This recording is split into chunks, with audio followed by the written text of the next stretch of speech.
இந்த மாதம் திருவாரூரை சுற்றி இருக்கிற தேவார பாடல் பெற்ற திருக்கோயிலுங்களுக்கு தான் போயிருந்தோம். 4 போய் அங்கே நேரடியாக பாடின தலங்கள். போயிருந்த ஒரு கோயிலும் ஒரு சிறப்பு அம்சமாக இருந்துச்சு.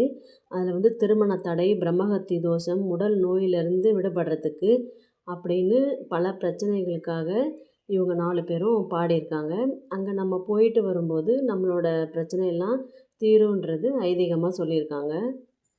சனிக்கிழமை நைட்டு கிளம்பி போயிருந்தோம். ஞாயிற்றுக்கிழமை காலையில் அங்கே ரீச் ஆகிட்டு அங்கே ஒருத்தவங்க ஒரு அடியார் இடமும் அன்னம் பளிப்பு வர்றவங்க எல்லாருக்குமே சாப்பாடு அவ்வளோ நீட்டாக பண்ணி கொடுத்துருந்தாங்க.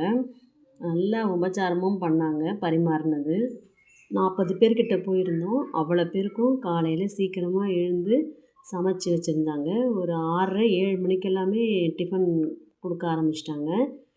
அங்கே காலையில் சாப்பிட்டு முடிச்சுட்டு கோயிலுங்களை பார்க்க கிளம்பியாச்சு. 8 கோயிலையும் வரிசையாக மதியம் வரைக்கும் 4 கோயிலும் லஞ்சு முடிச்சுட்டு அதுக்கப்புறம் 4 கோயில் பார்த்துருந்தோம். எல்லா கோயிலுமே பழமையான கோயிலாக தான் இருந்துச்சு. ஒரு கோயிலுக்கும் ஒரு புராண கதை சொல்லிக்கிட்டே வந்தாங்க. கேட்குறதுக்கு அவ்வளோ பிரமிப்பாக இருந்துச்சு. நம்ம 3 இலை கொண்ட வில்வ இலையை தான் பார்த்துருப்போம். ஆனால் 9 இலை இருக்குதுன்னு சொல்லி கேள்விப்பட்டிருக்கேன், பார்த்ததில்ல. இந்த கோயிலில் 9 இலை கொண்ட வில்வ மரம் இருந்தது. அதை வெட்டி விட்டுருந்தாங்க. இப்போ தான் நல்லா துளுத்து வந்துட்டு இருந்துச்சு.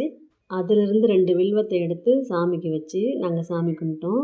எல்லா கோயில்களையும் பார்த்துட்டு நிறைவாக கிளம்பியாச்சு. சிவசேனை 4 அடியார் குழு அப்படின்னு கேலண்டர் போட்டு வருஷம் எல்லாருக்கும் கொடுத்துருவாங்க. இந்த வருஷமும் அந்த மாதிரி சாமியெல்லாம் கும்பிட்டு வரும்போது எல்லாருக்கும் கொடுத்தாங்க. குழுவின் சார்பாக அனைவருக்கும் ஹாப்பி நியூ இயர். வாழ்க வளமுடன். நெக்ஸ்ட் வீடியோவில் பார்க்கலாம்.